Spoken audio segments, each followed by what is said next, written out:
Hello everyone. Last class में हमने van der वाल इक्वेशन डिराइव किया था, राइट। वैन डर वाल इक्वेशन है p plus a n square upon v square into v minus n v equals to nRT, right. ये equation basically n moles gas के लिए है। आप लिख सकते हैं कि ये for this is for n moles, right. और इसे हम लोग बोलते हैं वैन डर वाल इक्वेशन। अगर मैं 1 मोल ले फॉर 1 मोल, ये n मोल के लिए आप बोल सकते हैं फॉर 1 मोल n का वैल्यू आप 1 पुट कर दें तो यहां से मिल जाएगा p प्लस a अपॉन 1 मोल के वॉल्यूम को, चलो मैं रिप्रेजेंट कर रहा हूँ vm से। vm मीन्स मोलर वॉल्यूम, तो p plus a upon vm square into vm minus p। vm represents volume of 1 mole and this will be equal to RT। ये रहा। तो ये भी बेसिकली वैन डर वाल इक्वेशन है। ये बेसिकली 1 मोल के लिए है। आप लिख सकते हैं कि यहाँ पे जो A और B है इनको बोलते हैं वैन डर वाल कांस्टेंट। क्या बोलते हैं? Van der Waals constant. आप लिख लीजिए यहाँ पे कि A and B are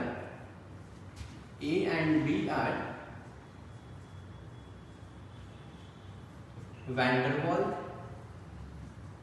constant. Note कर लीजिए। नेक्स्ट पॉइंट आपको ये भी पता होगा, जो ये स्मॉल a है ये बेसिकली फोर्स ऑफ अट्रैक्शन पर डिपेंड करेगा। मॉलिक्यूल में अगर फोर्स ऑफ अट्रैक्शन ज्यादा है इट मींस स्मॉल a का वैल्यू ज्यादा होगा। ये स्मॉल b है, आपको पता होना चाहिए b का वैल्यू क्या होता है। b इक्वल्स टू, याद रखें आप, 4 इंटू 4/3 पाई r क्यूब इंटू na होता है। इस टर्म को अपन स्मॉल b से रिप्रेजेंट कर रहे हैं। तो b बेसिकली डिपेंड करेगा साइज पे। r is radius of atom या रेडियस ऑफ मॉलिक्यूल। तो अगर साइज ऑफ मॉलिक्यूल इंक्रीज होगा तो b का वैल्यू इंक्रीज होगा। तो आप लिखिए कि a depends on, a and b are van der Waals constant. फिर नीचे लिखिए कि a depends on force of attraction and b depends on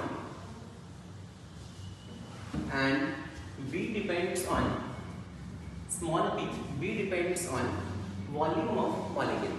b depends on volume of molecule. Clear है? चलिए नेक्स्ट थिंग, आप यहाँ से a का यूनिट भी फाइंड कर सकते हैं। आपने फिजिक्स में सीखा होगा यूनिट एंड डायमेंशन में। अगर मुझे a का यूनिट चाहिए, चलो यार कैसे डिराइव करेंगे यूनिट ऑफ a। आप बोल सकते हो यार कि p plus a n square upon v square है। अगर आपको डायमेंशन पता हो तो जो p का यूनिट होगा वही a n square upon v square का भी यूनिट होगा। तो आप बोल सकते हो कि unit of p will be equal to unit of a n square upon v square. Clear है? तो जो a का यूनिट होगा ये basically p into v square upon n square, इसकी यूनिट इक्वल होगा। प्रेशर का यूनिट क्या होता है? अगर मैं ऐसा यूनिट में बात करूं तो इसका प्रेशर का यूनिट पास्कल, वॉल्यूम का unit metre cube square upon mole square. तो ये बेसिकली हो जाएगा ऐसा यूनिट, राइट। लेकिन अपन नॉर्मल यूनिट देखें, अगर एटीएम लीटर में चाहिए तो आप प्रेशर को एटीएम में भी लिख सकते हो। एटीएम लीटर स्क्वायर पर मोल स्क्वायर, ये हो जाएगा यूनिट ऑफ ए। अगर आपको बी का यूनिट चाहिए तो आप यहां से लिख सकते हो यार कि unit of B will be v का एंड n टाइम्स b का यूनिट सेम होगा। तो बोल सकते हो unit of b volume will be equal to unit of small b, sorry n times b। So b का यूनिट क्या हो जाएगा? v बाई n, तो मीटर क्यूब अपॉन मोल। ये ऐसा यूनिट हो गया। अगर नॉर्मल देखें तो आप ये भी बोल सकते हो इसका यूनिट की लीटर पर मोल। तो ये b का यूनिट हो जाएगा। क्लियर एकदम? नोट कर लें।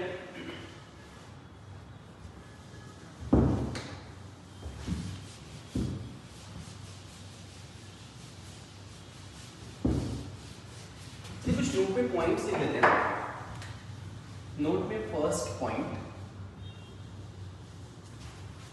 अगर आप ए और बी बेसिकली दोनों कांस्टेंट हैं, लेकिन अगर इनके डेटा आप देखोगे, ए का और बी का डेटा देखोगे, तो एक चीज आप इजीली बोल सकते हो, किसी भी गैस के लिए जो स्मॉल ए का वैल्यू है ये बी से ऑलवेज ज्यादा होगा।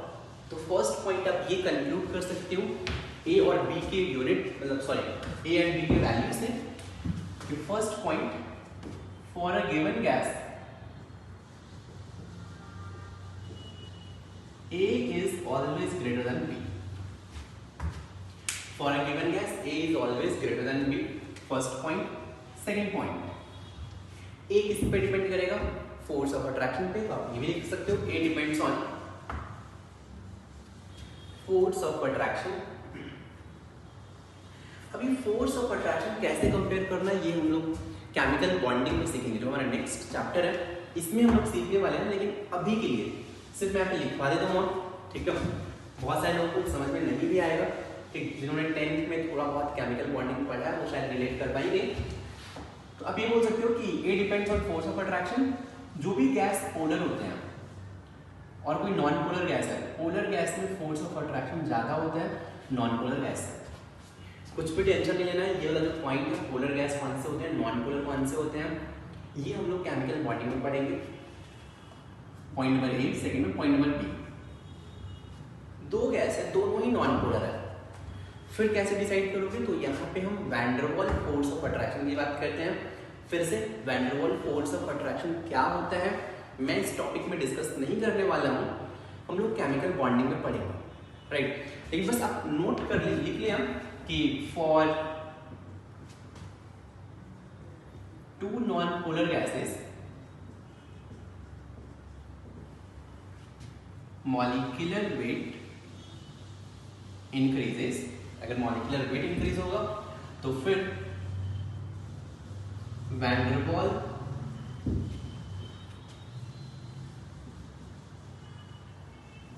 Force of attraction increases. तो अगर molecular weight increases, van der Waals force of attraction increases, value of small A increases. बस ये पॉइंट नोट कर लें, मॉलिक्यूलर वेट से van der Waals force of attraction क्या होता है ये हम लोग बाद में पढ़ेंगे, ठीक। चलिए जैसे मैं एक सिंपल सा एग्जांपल देता हूँ। जैसे मान लीजिए कि आपके पास अमोनिया गैस है NH3 और CO2 में NH3 का स्मॉल ए का वैल्यू ज़्यादा होगा। रीजन इज NH3 का स्ट्रक्चर ऐसा होता है नाइट्रोजन हाइड्रोजन हाइड्रोजन, CO2 का structure C double bond O double bond. Nitrogen hydrogen में नाइट्रोजन मोर इलेक्ट्रॉन नेगेटिव है तो इसमें डाइपोल मोमेंट या पोलैरिटी नाइट्रोजन के साइड में जाएगा। नाइट्रोजन हाइड्रोजन में फिर से नाइट्रोजन मोर इलेक्ट्रॉन नेगेटिव है तो नाइट्रोजन के साइड में, ये नाइट्रोजन के साइड में, तो नेट पोलैरिटी ऊपर रहेगा। ये सब मैं क्या कर रहा हूँ, डाइपोल मोमेंट, ये सब क्या है पोलैरिटी, फिर से बिल्कुल टेंशन नहीं लेना है, ठीक ना। मैं जस्ट ये पॉइंट इसलिए आपको लिखवा देता हूँ क्योंकि आप जब केमिकल बॉन्डिंग पढ़ेंगे फिर से आप जब रिवाइज करेंगे आपको समझ में आ जाएगा। लेकिन हाँ CO2 में देखेंगे कार्बन एंड ऑक्सीजन में ऑक्सीजन मोर इलेक्ट्रॉन नेगेटिव है तो ये इधर कार्बन ऑक्सीजन में ऑक्सीजन मोर इलेक्ट्रॉन नेगेटिव है, पोलैरिटी इधर, दोनों वेक्टर कैंसिल हो जाते हैं, ठीक। तो आप बोल सकते हो NH3 ज़्यादा पोलर है, CO2 नॉन पोलर है, इसमें पोलैरिटी नहीं है तो NH3 का A का वैल्यू ज़्यादा होगा CO2 से। Example number 1। एग्जाम्पल नंबर 2 आप ये थोड़ा ध्यान रखें, H2 का स्मॉल a का value, sorry second example, value of, आप थर्ड पॉइंट लिख सकते हो, value of small b H2 का ज्यादा होता है हीलियम से,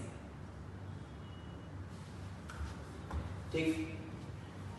स्मॉल b बेसिकली डिपेंड करता है साइज पे, लेकिन हाइड्रोजन गैस का स्मॉल b का वैल्यू ज्यादा होता है हीलियम से, तो ये आप याद रखें। हीलियम बेसिकली कुछ ऐसा रहेगा, H2 में 2 हाइड्रोजन एटम चलेंगे, ठीक। तो ये 3 पॉइंट आप थोड़ा ध्यान में रखें। फिर से बोल रहा हूँ बहुत सारे लोगों को ये क्लिक नहीं करेगा, फर्स्ट पॉइंट तो सबको क्लिक करेगा कि फॉर एक्सपेरिमेंटल है, for given gas A is greater than B।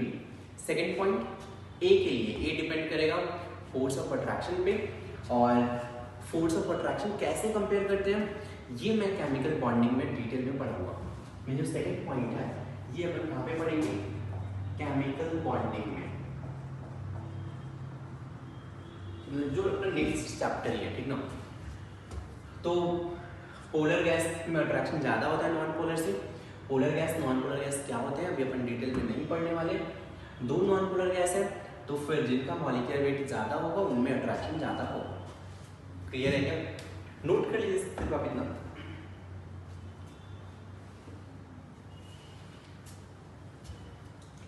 अब चलिए ये वैन डर वाल इक्वेशन हो गया। अब एक नेक्स्ट टर्म पे आते हैं।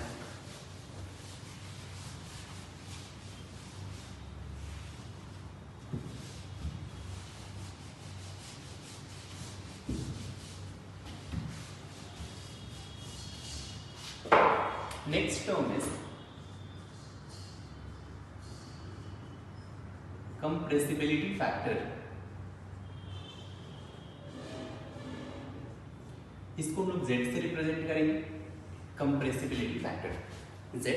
अब देखिए कंप्रेसिबिलिटी फैक्टर क्या होता है, इसको डिफाइन कैसे किया, तो डिफाइन किया है Z equals to volume occupied by real gas divided by volume occupied by ideal gas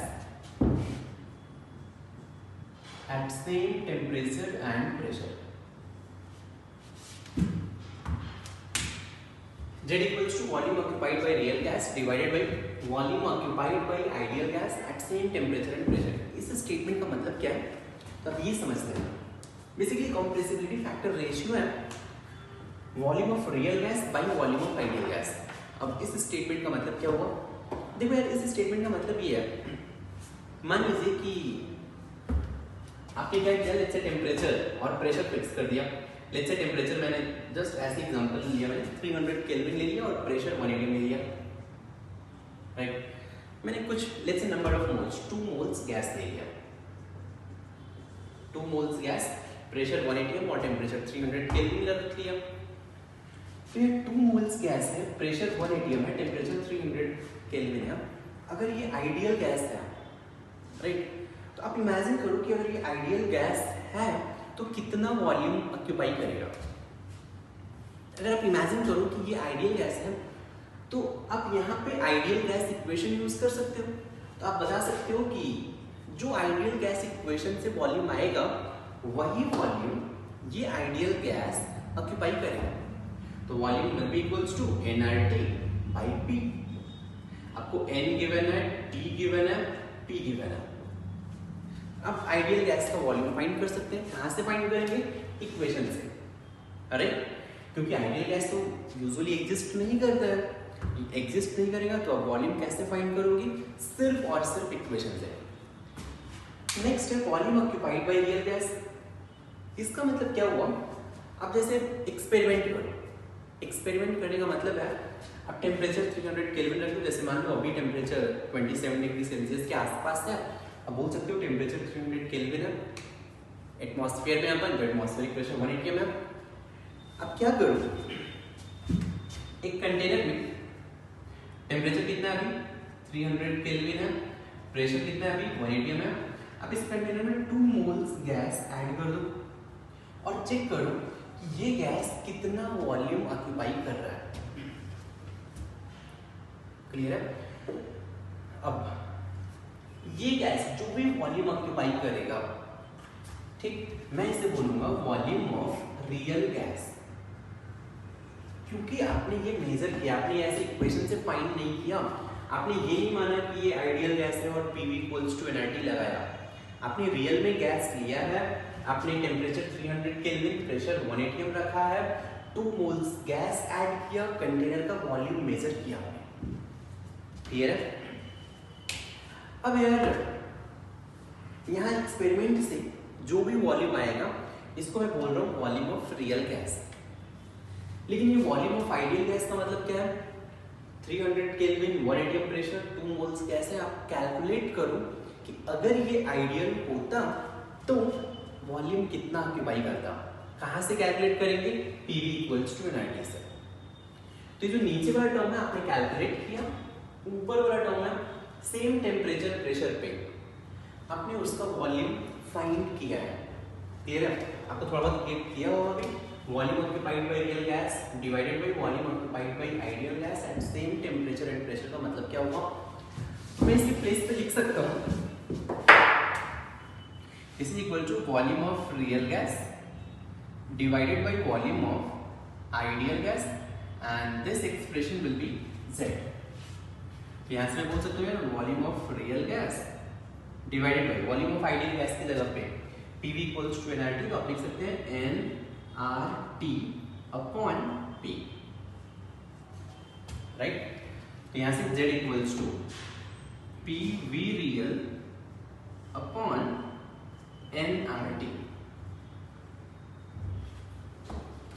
तो यहाँ से अपन बोल सकते हैं कि P times V real equals to Z times nRT। ये इक्वेशन हो गया। V आइडियल होता तो PV ideal equals to Z nRT, तो Z की जगह पे 1 होगा। फिर आप ये समझो PV equals to Z nRT समझ में आया? PV equals to Z nRT। चलो मैं बता दूं इस एक्सप्रेशन का मतलब क्या है। पहले कितना नोट कर लें फिर आता है।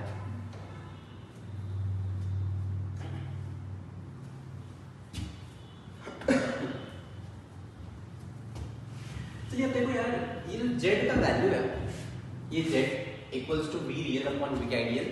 V आइडियल मतलब आपने इक्वेशन से फाइंड किया, V रियल मींस आपने एक्सपेरिमेंट किया। Z के बेसिकली 3 वैल्यू पॉसिबल है। First value Z either greater than 1 हो सकता है, राइट? सेकंड क्या पॉसिबल है? Z इक्वल्स टू 1 हो सकता है, एंड थर्ड क्या पॉसिबल है? Z may be less than 1 भी पॉसिबल है, राइट?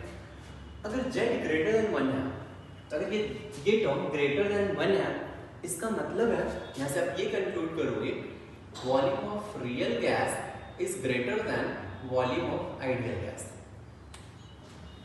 क्लियर है? अगर Z इक्वल टू 1 है, यहाँ से आप क्या कंक्लूड करोगे? ये अगर इक्वल टू 1 है, it means volume of real gas equals to volume of ideal gas है। Z लेस देन 1 है, it means volume of real gas is less than volume of ideal gas है। Simple है। अब देखो यार, volume of real gas greater than volume of ideal gas का मतलब क्या है? अब तो पहले आइडियल गैस का मतलब समझो। आइडियल गैस बोलने का मतलब है मेरा, दो चीज मैं बोल रहा हूं। एक तो कि गैस के बीच में इंटरमॉलिक्यूलर फोर्सेस 0 है, दो मॉलिक्यूल है, इनके बीच में इंटरमॉलिक्यूलर फोर्सेस 0 है, नंबर 1 पॉइंट। नंबर 2 पॉइंट, इनका गैस का जो मॉलिक्यूल है, इनके मॉलिक्यूल का वॉल्यूम नेग्लिजिबल है। आइडियल गैस बोलने का मतलब दो चीज। फर्स्ट पॉइंट, गैस मॉलिक्यूल के बीच में फोर्स ऑफ अट्रैक्शन 0 है, एंड सेकंड पॉइंट, इनका वॉल्यूम, गैस मॉलिक्यूल का वॉल्यूम नेग्लिजिबल है। पॉइंट समझ में आ रहा है? तो अगर मैं आइडियल बोल रहा हूं, इसका मतलब ये मैंने मान लिया है कि उनके बीच में कोई भी फोर्स ऑफ अट्रैक्शन या रिपल्शन नहीं हो रहा है, राइट? गैस मॉलिक्यूल है, इनके बीच में कोई भी फोर्स ऑफ अट्रैक्शन और रिपल्शन नहीं हो रहा है, तब तो ये भी आइडियल है। लेकिन यार इमेजिन करो कि अगर गैस मॉलिक्यूल के बीच में रिपल्शन होना स्टार्ट हो जाए, तो अगर गैस मॉलिक्यूल के बीच में रिपल्शन होना स्टार्ट हो जाए, एक दूसरे को रिपेल करेंगे तो दूर दूर जाएंगे, तो वॉल्यूम ऑफ गैस इंक्रीज होगा। क्लियर है? लेकिन अगर ये एक दूसरे को अट्रैक्ट करें, अगर इनमें अट्रैक्शन डोमिनेट कर जाए, तो अगर ये एक दूसरे को अट्रैक्ट करेंगे मीन्स पास में आएंगे। अगर ये एक दूसरे के पास में आएंगे मीन्स वॉल्यूम क्या होगा? डिक्रीज होगा। क्लियर है? तो यार फर्स्ट केस में लिया है Z ग्रेटर देन 1, यहाँ पे V real greater than V ideal है। रियलिटी में जो वॉल्यूम आ रहा है वो आइडियल गैस से ज्यादा वॉल्यूम आ रहा है। इसका मतलब क्या हुआ? क्या कंक्लूड कर सकते हो? रियलिटी में अट्रैक्शन डोमिनेट कर रहा है या रिपल्शन डोमिनेट कर रहा है, या फिर कोई भी फोर्स नहीं है। अब क्या बोलेंगे? तो यहां से रियलिटी में सिंस वॉल्यूम ज्यादा आ रहा है, इट मींस यहाँ पे रिपल्शन डोमिनेट कर रहा होगा। मीन्स इस केस में z ग्रेटर देन 1 में बोल सकते हैं रिपल्शन डोमिनेट्स।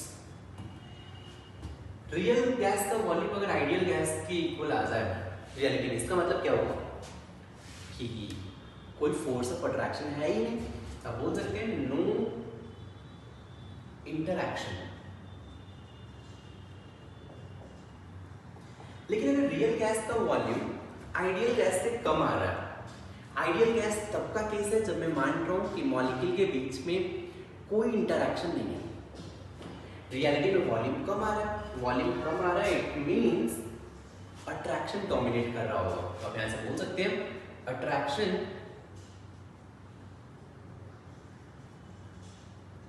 डोमिनेट्स। क्लियर है क्या?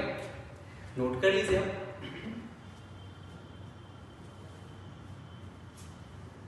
अब यहां से बोल सकते हो कि अगर कोई आइडियल गैस है, एग्जैक्टली आइडियल गैस होता तो आइडियल गैस के लिए जेड ऑलवेज क्या रहेगा? 1 रहेगा। अब ये बोल सकते हैं for ideal gas z equals to 1 at all pressure and temperature। Clear है? तो देखो यार आपको यहाँ से हिंट मिलेगा। कंप्रेसिबिलिटी फैक्टर हमने डिफाइन क्यों किया, मैं आपको ये बता रहा हूँ। किसी भी गैस का अगर Z1 है, इसका मतलब वो आइडियल है।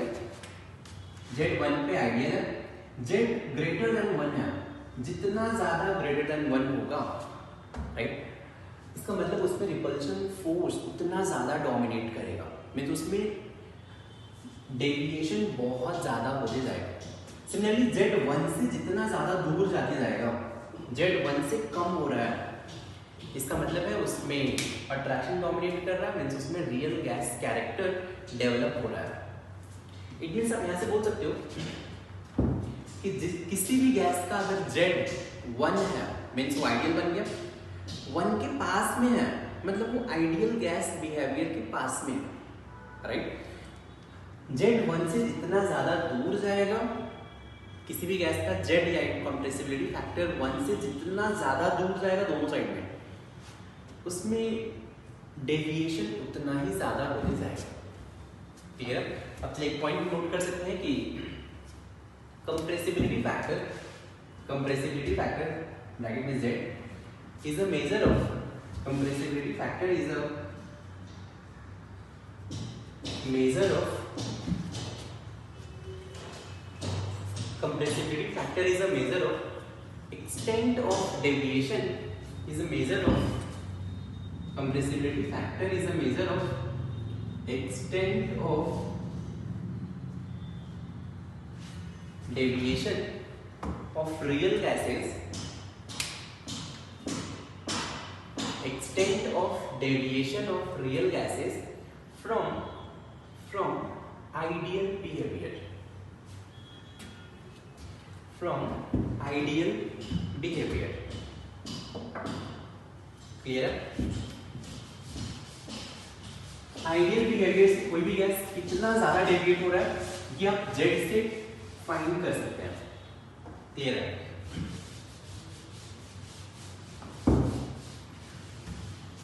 चलिए अगर आगे की बात करें, अगर मैं आपसे बोलूं कि वैन डर वाल इक्वेशन फॉर 1 मोल, ये क्या हो जाएगा? P plus A upon Vm square into Vm minus RT, sorry Vm minus B will be equal to RT, ये होगा। और Z क्या हो जाएगा? Z इक्वल्स टू होता है P V अपॉन NRT होता है 1 मोल के लिए, Z equals to P Vm upon RT हो जाएगा। ये पॉइंट समझ में आ रहा है? Vm इज मोलर वॉल्यूम, मैं यहाँ पे लिख देता हूँ Vm is a molar volume.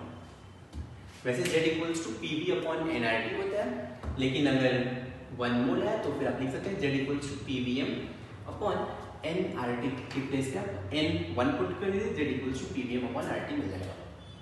इतना क्लियर है? अब अपन आगे बात करते हैं, कुछ केसेस ले लेते हैं। केस 1,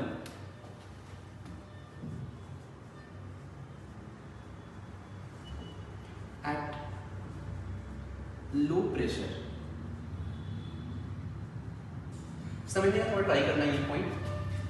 लो प्रेशर है, अगर प्रेशर कम करोगे तो वॉल्यूम क्या होगा, इंक्रीज होगा। तो आप ऐसे बोल सकते हो at low pressure Vm will be higher। अब ये जो एक्सप्रेशन है, ये जो वैन डर वाल इक्वेशन है, लो प्रेशर पे मुझे इसको अप्रॉक्सीमेशन यूज करना है। ध्यान से देखना, मैं यहाँ पे लिख सकूं P plus A upon Vm square into Vm minus B, Vm minus B equals to RT। ये एक्सप्रेशन है। देखो एक की पॉइंट आपके लिए है, क्योंकि हर साल ऐसा होता है कि स्टूडेंट्स इसमें कंफ्यूज होते रहते हैं, तो इसको अप्रॉक्सीमेट कर ले रहे हैं। एक चीज ध्यान रखें आप, ध्यान आपको ये रखना है कि P plus A upon Vm square है, यहाँ पे Vm माइनस B है। इनमें से एक टर्म को नेग्लेक्ट करना है। नेग्लेक्ट करते टाइम हमेशा याद रखें, जैसे मान लीजिए कि 10 लाख है, 10 लाख प्लस 1, आप बोल सकते हो 10 लाख, राइट। तो किसी भी लार्ज नंबर के रेस्पेक्ट में स्मॉल नंबर को आप नेग्लेक्ट कर सकते हो। कब नेग्लेक्ट कर सकते हो, आइदर एडिशन में या फिर सब्सट्रैक्शन में। लेकिन आप ऐसे 10 लाख इंटू 0.1 इसको आप नेग्लेक्ट नहीं कर सकते हो। मल्टीप्लिकेशन और डिवीजन में नेग्लेक्ट नहीं करते हैं। लेकिन हाँ, कोई भी लार्ज नंबर है, लार्ज नंबर में अगर स्मॉल नंबर आप आइदर ऐड करोगे या सब्सट्रैक्ट करोगे तो स्मॉल नंबर को नेग्लेक्ट कर सकते हैं। नंबर 1 पॉइंट याद रखो। यहां पे देखा जाए तो P यहां पे लो है, राइट। A अपॉन A भी यार बहुत ही लो होता है नंबर, तो ये टर्म भी लो है। Vm हाई है, राइट। स्मॉल भी आपको पता है 1 मॉलिक्यूल का वॉल्यूम, ये लो होगा। किसको नेग्लेक्ट करें, तो हाई के रिस्पेक्ट में लो को नेग्लेक्ट कर सकते हैं। तो मैं यहाँ पे इस B को नेग्लेक्ट कर सकता हूँ, क्योंकि हाई है, हाई के रिस्पेक्ट में अगर आप किसी स्मॉलर नंबर को सब्सट्रैक्ट करेंगे तो बेसिकली वैल्यू नेग्लेक्ट कर सकते हो। तो यहाँ से अगर मैं एक्सप्रेशन लिखूं तो ये बन जाएगा P plus A upon Vm square into Vm equals to RT। Vm multiply कर दें तो ये बन जाएगा P times Vm plus A upon Vm equals to RT, right. RT से आप डिवाइड कर दो, मैं लिखूं यहाँ पे, चलिए यहाँ पे लिख दो dividing by R times T। तो ये क्या बन जाएगा PVm upon RT plus A upon Vm RT equals to 1। अब ऐसे बोल सकते हो कि Z equals to PVm upon RT होता है, and this will be equal to 1 minus A upon Vm RT। चलिए एक स्टेप और लिखो, PVm upon RT equals to 1 upon 1 minus A upon Vm RT। तो Z equals to 1 minus A upon Vm RT। Of course 1 में से कोई number subtract कर रहे हो तो this Z will be less than 1। Z less than 1 it means attraction dominate करेगा या रिपल्शन। तो यहाँ पे क्या डोमिनेट करेगा, अट्रैक्शन डोमिनेट्स। क्लियर है। देखो कंफ्यूजन क्या कहाँ पे होता है कि कुछ स्टूडेंट्स बहुत ज़्यादा दिमाग लगाते हैं, बहुत ज़्यादा दिमाग क्या लगाते हैं कि Vm हाई है तो Vm स्क्वायर बहुत हाई होगा, Vm हाई है तो Vm का स्क्वायर बहुत हाई होगा।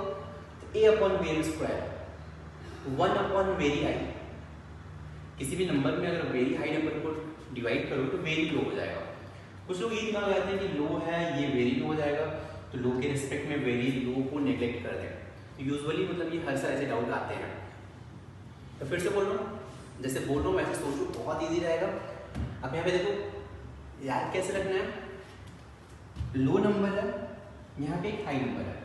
अब ऐसे याद रखो कि एक नंबर को मुझे नेग्लेक्ट करना है, ठीक, जब भी मैं वैन डर वाल इक्वेशन को अभी मैं यहाँ पे लो प्रेशर पे यूज करूंगा तो एक नंबर को नेग्लेक्ट करना है, तो लो के रिस्पेक्ट वाले को नेग्लेक्ट करें या हाई के रिस्पेक्ट वाले को नेग्लेक्ट करें। अब हमेशा याद रखो कि हाई के रिस्पेक्ट में एक नंबर को नेग्लेक्ट कर देंगे। क्लियर है?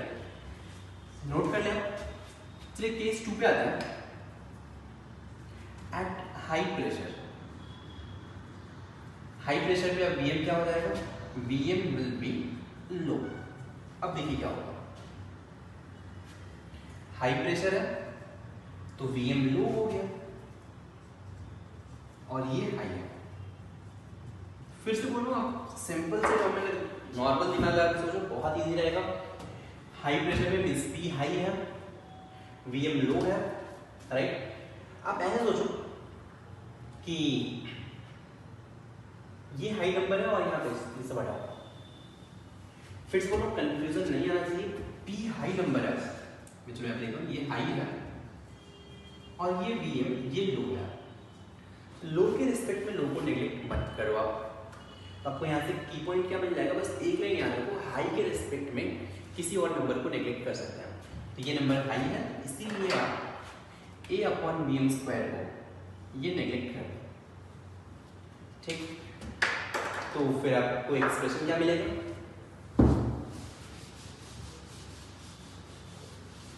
ये बन जाएगा P times Vm minus B equals to RT।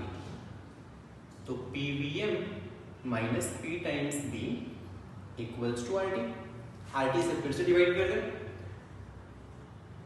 PVm upon RT minus P times B upon RT equals to 1। तो यहां से PVm upon RT equals to 1 plus PV upon RT। PVm upon RT को अपन Z बोलते हैं, यहाँ से मैं लिख सकता हूँ कि Z equals to 1 plus P times B upon RT। आपको दिख रहा होगा Z में 1 में कोई नंबर आप ऐड कर रहे हैं, तो यहाँ से बोल सकते हैं कि Z will be greater than 1, means यहाँ पे रिपल्शन डोमिनेट्स। तो लो प्रेशर पे अट्रैक्शन डोमिनेट करता है, हाई प्रेशर पे रिपल्शन डोमिनेट करेगा। क्लियर है?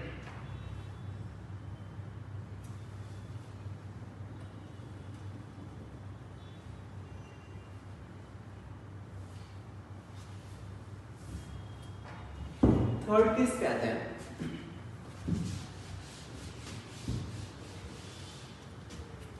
केस 3,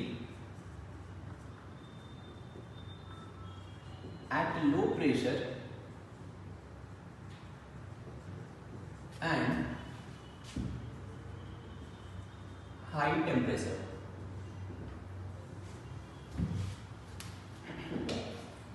देखिए लो प्रेशर है और हाई टेम्परेचर है। आपको पता है अगर प्रेशर कम होगा, चलिए मैं आपको यहाँ पे जैसे बताता हूँ, PV इक्वल्स टू LRT होता है, राइट। अगर प्रेशर लो है तो वॉल्यूम इंक्रीज होगा, राइट। लेकिन यहाँ पे टेम्परेचर तो लो है, साथ में यहाँ पे टेम्परेचर भी हाई है। तो अगर टेम्परेचर इंक्रीज करोगे इससे भी वॉल्यूम हाई होगा। Temperature increases volume increases. It means low pressure and high temperature पे वॉल्यूम बहुत ज्यादा इंक्रीज हो जाएगा। मींस आप यहाँ से बोल सकते हो कि Vm will be very high. ये पॉइंट समझ में आ रहा है? तो अब मैं यहाँ से क्या कंक्लूड करूंगा, ये है P plus A upon Vm square into Vm minus B equals to RT। यही इक्वेशन था। P तो चलो यार लो है, राइट। लेकिन अब देखिए Vm वेरी हाई है तो 1 upon Vm square very low हो जाएगा। वेरी हाई है इसलिए अब 1 upon Vm square very low हो गया। Vm तो यार वेरी हाई है ही,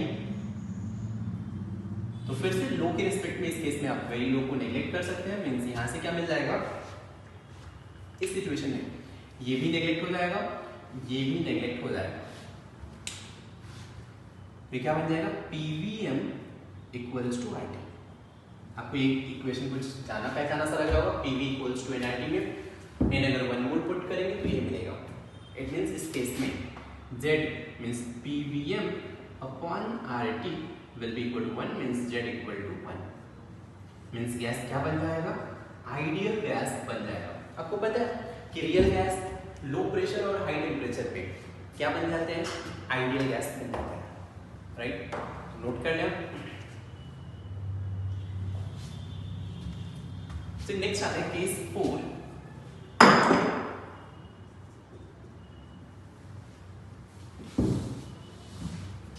फोर्थ केस है for hydrogen H2 and helium. ये दोनों स्पेशल मॉलिक्यूल है, हाइड्रोजन एंड हीलियम में।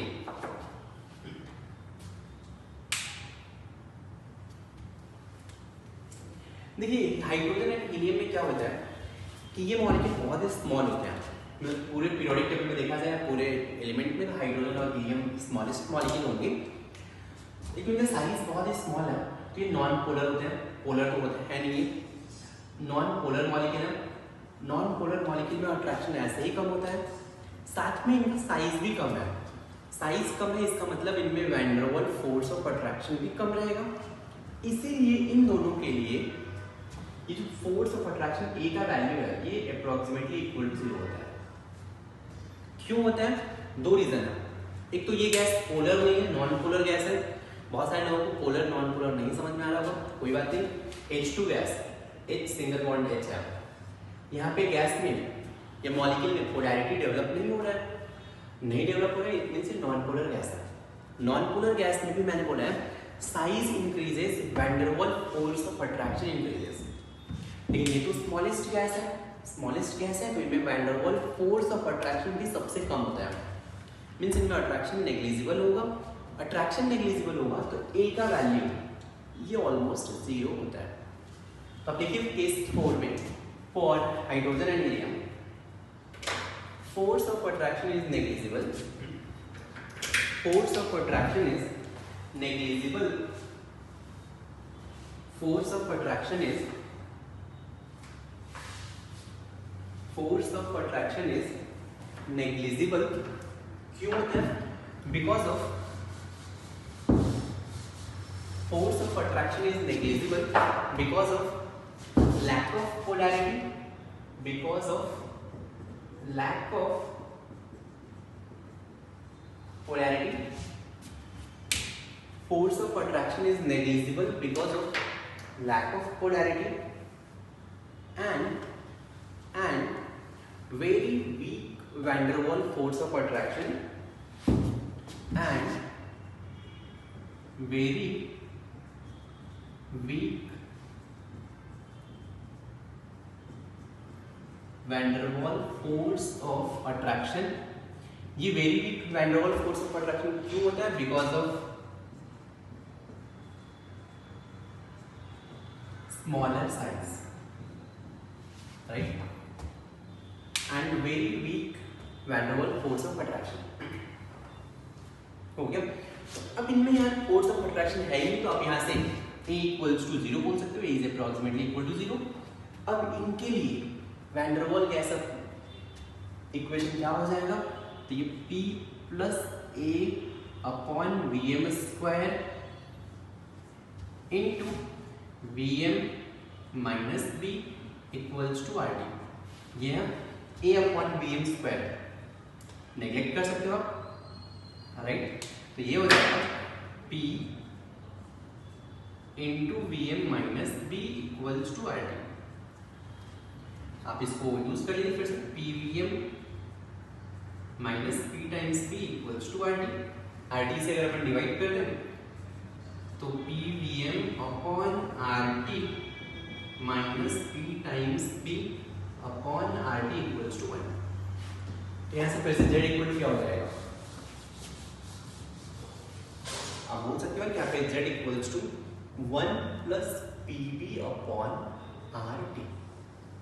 तो always Z equals to 1 plus PV upon RT होगा, मींस यहाँ पे Z ऑलवेज ग्रेटर देन 1 रहेगा हाइड्रोजन एंड हीलियम के लिए। क्लियर है।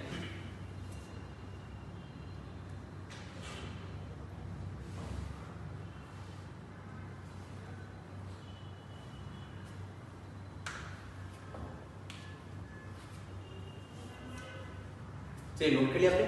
चलिए एक स्पेशल केस पे आते हैं।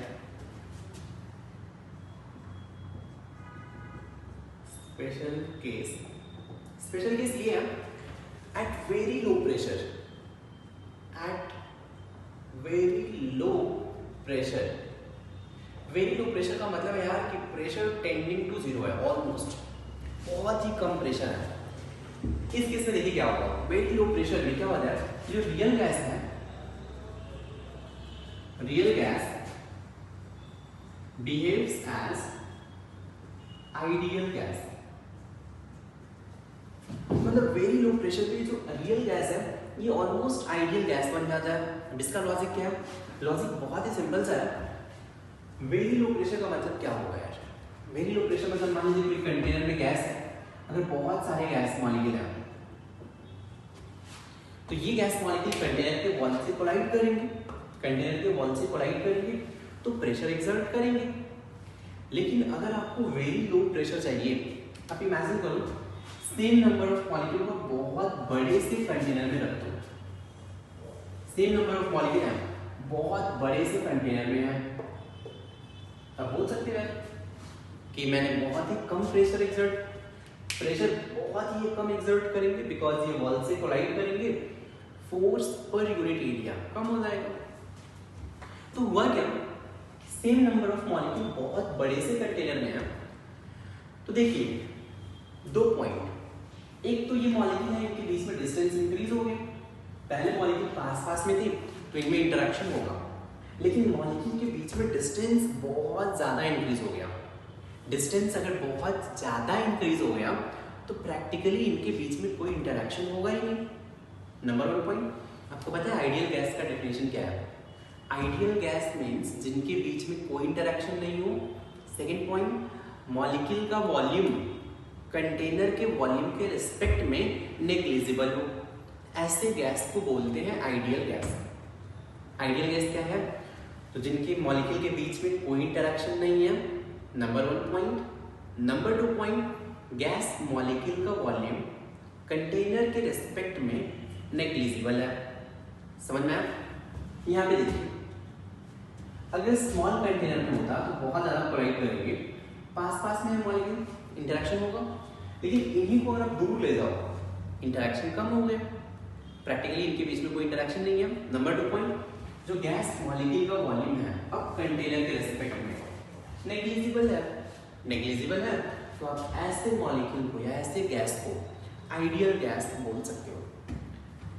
तो बोल सकते हो कि कोई भी गैस है अगर प्रेशर टेंडिंग टू जीरो है, इतना कम प्रेशर, राइट, तो प्रेशर टेंडिंग टू जीरो पे ऑलमोस्ट इनके बीच में अट्रैक्शन या रिपल्शन खत्म हो जाएगा, वॉल्यूम उनका नेग्लिजिबल हो जाएगा कंटेनर के वॉल्यूम के रिस्पेक्ट में, तो वो गैस आइडियल बन जाएगी।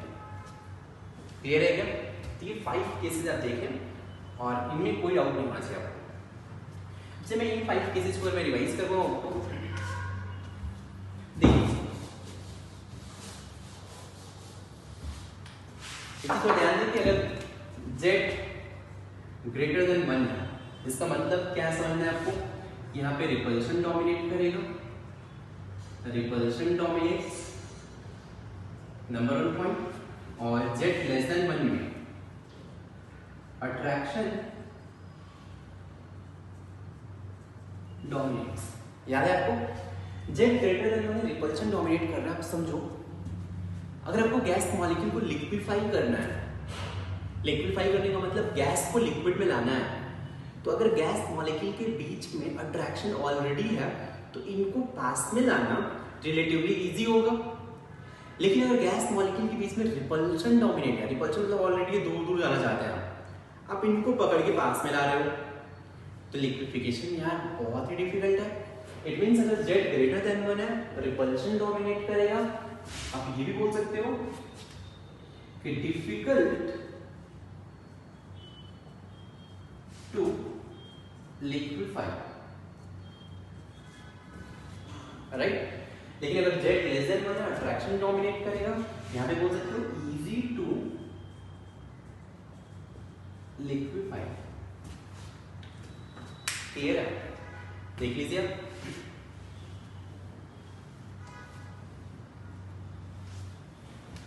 तो चलिए अगर अब मैं कंक्लूड करूं, राइट, तो यहाँ पे देखिए कंक्लूजन क्या होगा अपना।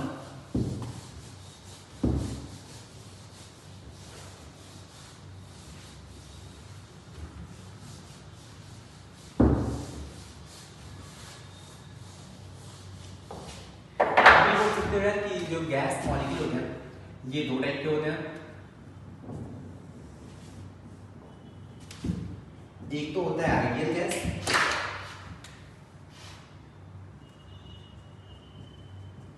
और दूसरा होता है रियल गैस।